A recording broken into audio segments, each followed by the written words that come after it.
sarap ng pakwan. Thank you very much sa nagbigay ng pakwan. Pakwan. Masustansya sa katawan.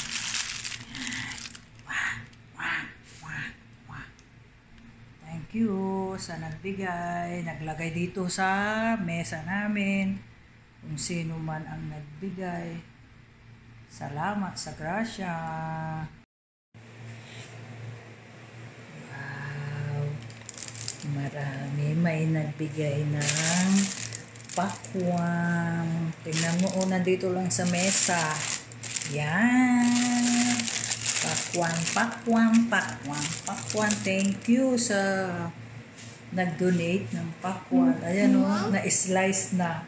Thank you, Kabert. Alam ko ikaw yan. Kabert, salamat sa pakwan.